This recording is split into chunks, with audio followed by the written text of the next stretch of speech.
Welcome to CCxRC, guys. Today we're going to be showing you the new Mighty Eagle Servo. Excited to show you guys this. It's been in the works for a little bit. Show you it here, the Mighty Eagle. Now I just wanted to point out a few things about this servo before I go ahead and install it in my Betty. And a couple of those things are the length of it. It is longer, of course, than a stock motor, but it's also going to be longer than the Honey Badger. So here is the Honey Badger servo next to the Mighty Eagle. You can see the difference in size, and that's where you're going to get that extra torque and extra speed and power from that you're going to get in the Mighty Eagle. So trying to make this be a little bit more affordable version basically of this. These are going to be similar in size. The casing on the Mighty Chihuahua is a little bit different in the way that it's one, metal, and two, the way that it rises up here against. But these are going to be about the same height and almost the same length when you line up the actual screw holes. So these are closer in size. So just a couple things to point out. So if you've installed one of these, you kind of get an idea of how this will install. It is a different gearing here for this. We do have links on our website for where you can get a metal servo horn for this or the Honey Badger, which has the same tooth count, which I'll put on the screen for you guys. But yeah, very similar. Mighty Eagle on the right, Honey Badger on the left. Casing, all that's the same manufacturer. Just wanted to get a little bit more power from them, but still keep it plastic case. Which in these things I don't think is a super huge detriment, not a big deal. So we're gonna go ahead and take out. Actually, let's show you this. Here's the speed of the Emax, the Mighty Eagle servo. Lots of power. It'll dance this thing around.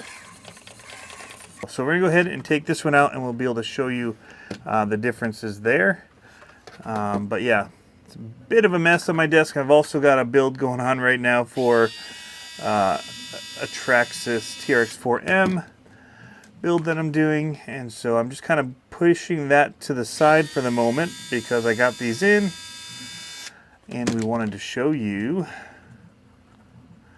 some of the difference, which is pretty cool. Now you do have to make some modification, that is a thing, in order to be able to run it to your rig. So we'll show that as we go, but it does not fit without cutting your stock tray. It also doesn't fit into the Emax trays perfectly, but we make them work just like we do a lot of other ones and have been for a while. You can get, and I recommend all the time, the Mofo RC, best servo mount ever. They fit into those things fantastically. If you're looking for a perfect fit, that's the one to get. But there are other ways you can do it if you want to just kind of cut some costs, or you already have one that you want to use from a previous servo. You can get it done, and we'll show you that here as well. So mighty handy tool, would have been able to take off that as well. I have the little Phillip head driver on it. We're just going to take this off. We're going to use our tool here to unscrew this, and we're going to put that back with the Emax so we don't lose it. We'll gift this to somebody. We love gifting stuff. It's a good servo. It's fine. I get the analog ones usually when I get the Emaxes, and they've been fine for me. If you just need a little upgrade, but the more that we've gotten into doing comps and things with these, the more that we want performance out of them, and so that's what we're going for here. All right, so I've already got one out of the package here, and where are the pieces for it? Here they are. So it does come with these assorted ones. I run white servo horns. I know that they catch a lot of flack, but I definitely do run them. So what I'm going to do with this is I'm just going to cut this off, and I'm going to figure about 4 down 3 to 4 down is what I will normally cut it off at, depending on the type of horn. And that'll be fine. So we're gonna see, I'm gonna try to go all the way down to 4 down. That might be too much. Let's just do 3, because I think that's where we're gonna land in the end. So you wanna mount this from the inside. So we're gonna do it before we do anything else. Using the little L wrenches makes this very hard to do because you're having to basically tap the threading, especially if you're running the stock links like I am on this one. And so we're just kind of trying to get it to tap in there. You could drill it out ahead of time with a little bit. That would help you. But we're gonna just get this to bite. And once it starts going, we'll be good. There it goes. You can see it's bit in there pretty good, so I don't feel like I need to put a nut on the other side of it or anything like that. So that, so far, that part looks like it'll be on there pretty good. Now, what you have to do is, in here, you're going to cut off on this side, and then cut along the back of your servo mount if you're going to run the stock one, which is what this is running. And that'll allow you to get your servo to sit in there. There's a couple ways that you can set it in there. I typically just put it at an angle and let it sit on top of everything in there. The other way is you can mount it all the way forward and just get a long screw and some spacers if you want to do that. But I'm of the mindset of just push it all the way in like that. Let it sit up. And yeah, we're going to hit that link though. So maybe we'll do the other option, or this brace. And I think my easiest bet is to just cut this brace.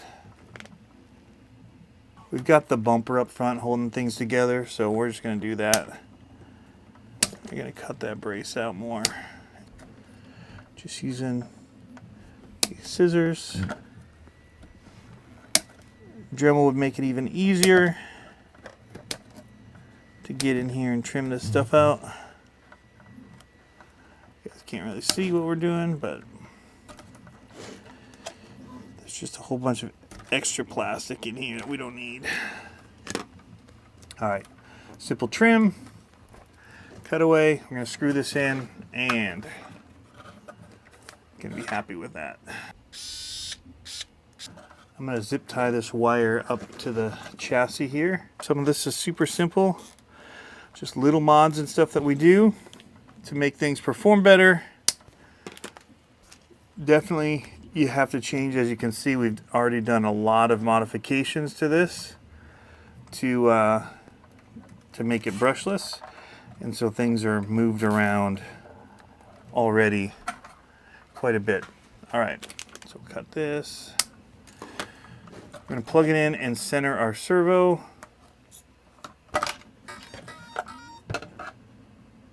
So go to 0 on here, that centers it. And then we're going to apply this when our wheels are pretty centered, like so. And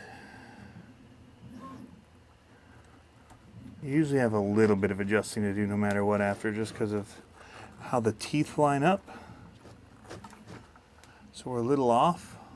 We'll center it with the radio. Now we're going to go back to our screw thing, bag. We'll get our screw out, and then we'll show you guys how this one performs.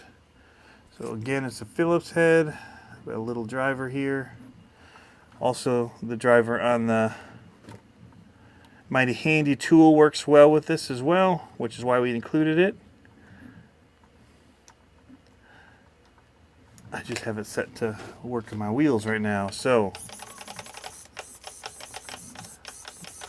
big upgrade. Oh, putting this down.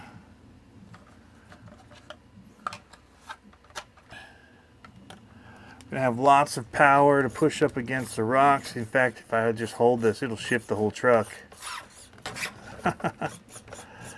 It wants to move. It'll slide that back end around if you're bound up.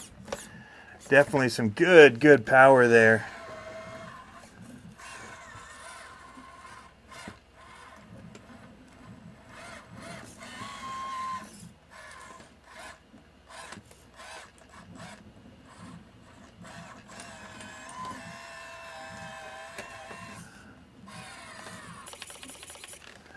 And again, lots of power with it. Mighty Eagle, guys. You can get it at CCxRC.com or where CCxRC products are sold. All right, so a couple things to point out about the Mighty Eagle. We're showing the speed of it here, but it is 0.10 seconds at 60 degrees, 6 volts, or 0.12 at 60 degrees at 4.8 volts. So, yeah, 39 ounce inches of torque at 6 volts, 30 ounce inches at 4.8 volts. So definitely get some decent power out of this thing, you guys. And it's fairly quick, you know. So let's go see it on the course for a second. All right, let's see this thing in operation. You get a Bluetooth enabled adapter on this thing so I can reset the throttle points. Just wanting to go backwards a little bit. Definitely enough power.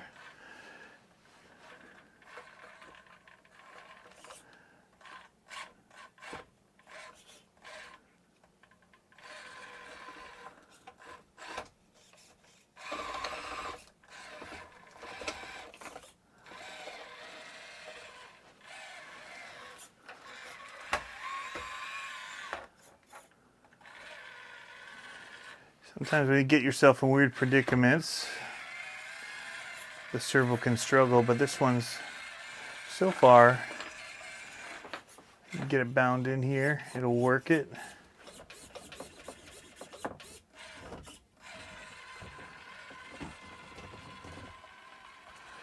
Good.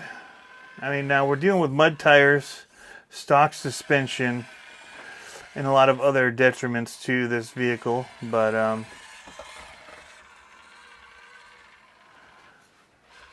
definitely feel like the servo's giving me what I needed to give me.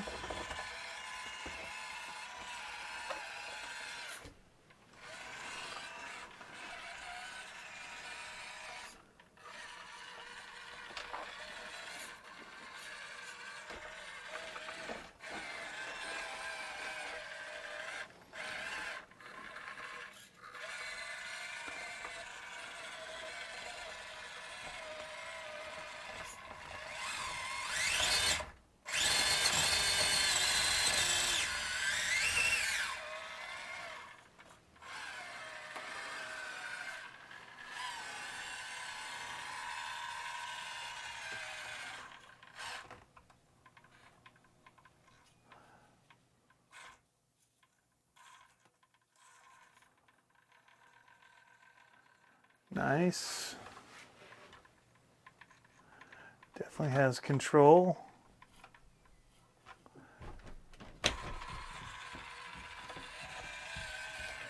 Trying to find something to bind it up in.